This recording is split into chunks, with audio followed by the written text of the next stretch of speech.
G'day all you beautiful people of planet Earth, and welcome to another episode of Planet Positivity. For episode 6 we begin our European adventure, and guess where we're starting?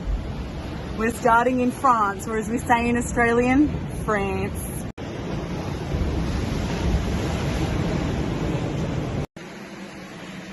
So when I travelled Europe, I did something that I never thought I would do, which is to book a tour with a massive tour company. I went with Top Deck, and it's like a Kentucky. And so the beautiful thing about that experience was that I got to travel with so many different people from multiple countries. Although majority of the people I travelled with were Australian, there were a lot of people from New Zealand, and then we had a few people from Canada, and then we had a token Brazilian. So there are so many benefits to traveling with a big tour group. You get to meet people from multiple different countries with different ages, and you get to have different experiences and travel with new people, make lifelong friends like we all did.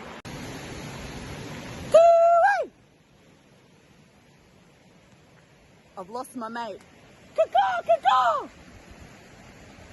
Oi! Whoop, I've lost him in the middle of the Blue Mountains. This isn't good. Can I get a hi, yeah? I found him. So we're in the outside area where you'd like eat and drink. So this one night in Paris, I was at our hostel, and it had like a cute little bar and like a cafe area. So we're in the outside area where you'd like eat and drink and stuff, and people were drinking from all over the world. We all started talking, and then I'll never forget this girl coming over because I thought she was beautiful, and she looked like my friend Maha. I call her Mahalo, but yeah, hopefully you'll meet her at a different time. So she looks similar. She was from Israel, and her name's Danielle. Hi, I'm Danielle, and I have been asked to tell about my story with Paris. So my deal was I was traveling throughout the World Cup games, the soccer games, and I went to Switzerland and I went to a few different places. When I got to Paris, I met Alice, and She started talking to me about the fact that we had a crazy conversation about trust in the world. she spent the night with the person she was traveling around with, and they bought pizza and salad and all this food, and they couldn't eat it. So that when they're on the train, I tried giving it to people. They were very disrespectful. They're like, I don't want it. Why should I take it? What's in it? and people were looking at them funny and sort of like, yeah, nah, that's fine, like they're weird. And she was saying it's so wrong. I've got a recording of this conversation because we actually voice recorded it, but I'll save that for like a podcast or something. She didn't even remember it. I had to like jog her memory. She's like, yeah, it sounds like me. But she's like, I can't believe that you can't even just be nice and go out in the world and offer kindness and free things without people like judging you and thinking you're weird or thinking there's something wrong with it. And we just talked about the fear that people have that stops them from experiencing the natural beauty of love and giving and generosity and kindness. Can all love and live together, and I might be living in an utopic world, and I have been hurt by my beliefs before, my ideology about life. But I do believe that there's really good people out there traveling. I mean, here in Israel, I know a lot of good people. I lived in the States, I lived in Mauritius, I've been relocated in plenty of different places, and I always found good people and good friends. And my only dream is to see Alice again one day, and hopefully soon, either in Australia, or we will maybe meet in Cairo, and hopefully we will have more videos and stories from there. So thank you for your time, and I wish you a great day. So I hope you get to meet Danny and love her like I do.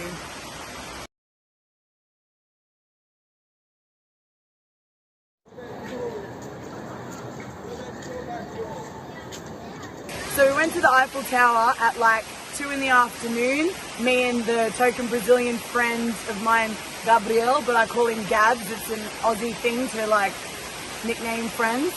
So Gabs and I waited in line together for like 2 hours, and we went from one leg of the Eiffel Tower right at the bottom, and there's lines everywhere. And then we went to the other leg of the Eiffel Tower, and we had to climb all this. We're going to be there forever. We were going to miss our Parisian dinner in a park with like a picnic, eating escargot, eating frog's legs, eating all authentic Parisian food, all organised by the tour. So we got to be free-range chickens. So I almost didn't get to do the Eiffel Tower. It was like 11 o'clock that night, and I was hanging out with one of the Kiwi girls, Jewel. I hope to introduce you to her. She is a gem and a jewel, and we're still really good friends, like Gabs and I. And we were both just talking, and I said, I didn't get to go, and I waited in line for so long. I'm so disappointed. If I don't go up the Eiffel Tower and I'm in Paris, oh my gosh, what if I never come back here again? And she said, I wanted to go too, but like, and so we're like, who cares? Screw it, it's 11 o'clock, let's go. We went and we got there, and by the time we got to the top, there was no lines. It was perfect. It was a beautiful night in Paris. I'd lost my voice from being up meeting people the night before. I'll tell you about that person, and I want to introduce you to her. She's going to make a video for me. So we got to the first level lookout of the Eiffel Tower, and as we look up, it was like clockwork. It was like the universe worked together in synchronicity. Bang, light show went on, and it just started glittering, and I'm like, oh my god, took video.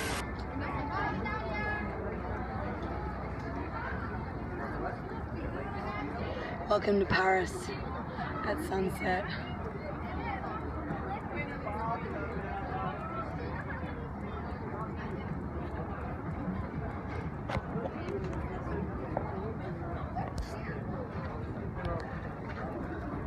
Light show started.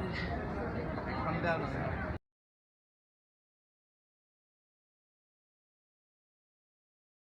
It's like the Palace of Versailles, but kind of like not. It was gorgeous, but it was just, I got mixed feelings about that place. You got to see the video to understand how I feel.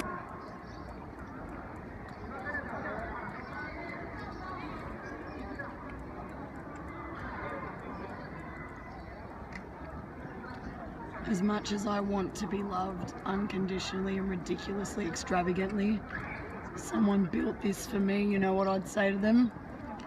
We're gonna house the homeless of this country. That's what I'd be saying. It was opulent as all hell. It was so beautiful, and it was built by one guy with so much money for the girl he loved. I don't even remember how many rooms it had, like 3 billion. You got to see this place, Palace of Versailles. But I went down the Hall of Mirrors. Thought it was a bit overrated. My favourite part was going into the garden and laying in the grass and taking funny photos with friends. But yeah, I travelled with 2 girls in my travel group to go there.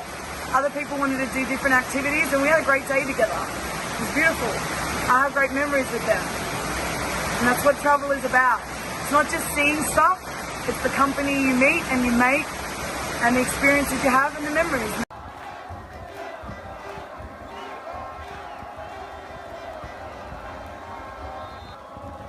So you know how I tell you about the beauty of humanity and the 4 things that bring the humanity together? Music, sport, art, comedy. That's the other one. All right.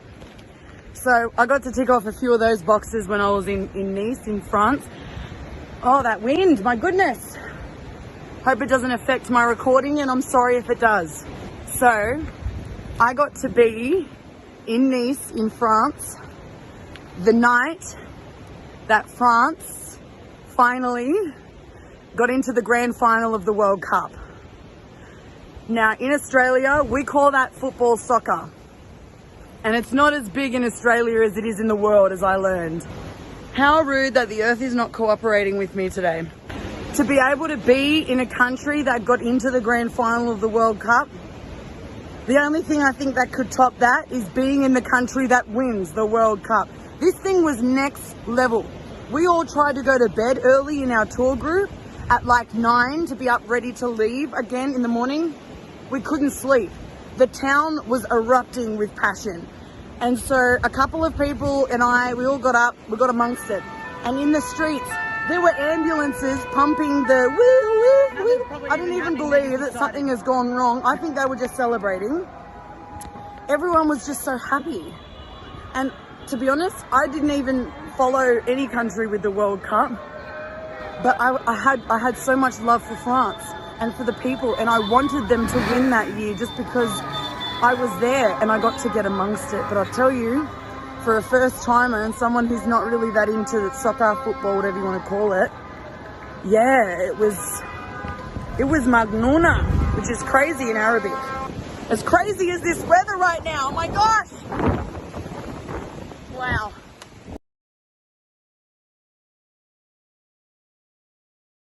When in France, you have to go to the Louvre, right? I was living it, right? The funniest part, there's so much of history, human art history and beauty. You've got Egypt, you've got a million things, right?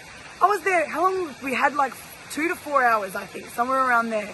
Barely covered anything. You had to like pick the sections you wanted to explore and that was it. You need a day.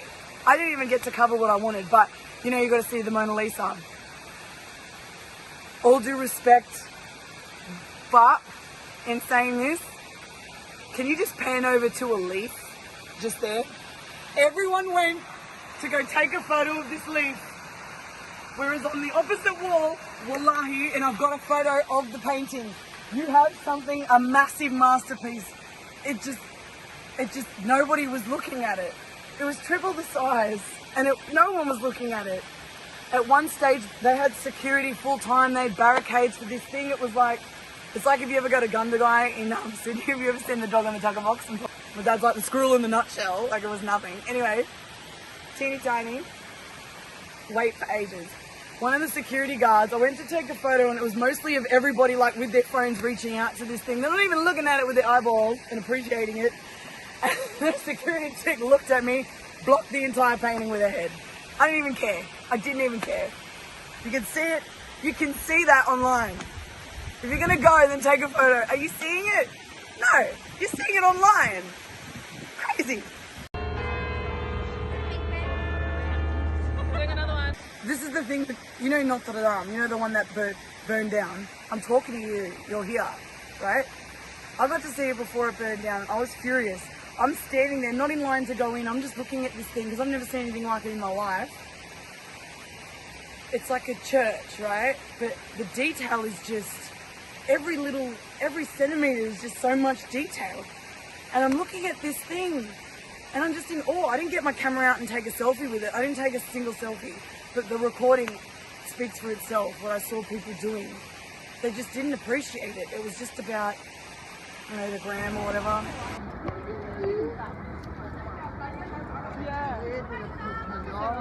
I'm in one of the most beautiful places.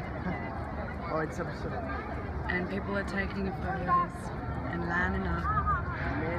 And you can see it's about appreciating the artwork and not just taking a sick photo to show with people and get likes. Hey Gabs. Oh, merci France. Thank you. Thank you for everything. Thank you for helping me meet Danny. Thank you for showing me the passion of the people when it comes to the sport of football. Thank you for showing me the beauty of Paris, the beauty of Avignon, the beauty of Nice. Thank you for helping me meet locals. Thank you for the amazing weather we had there while we were there, by the way. I'm so grateful. Thank you, France. Thank you so much. And honestly, if you've always wanted to go, I don't know what you're waiting for. The second these borders open, get amongst it.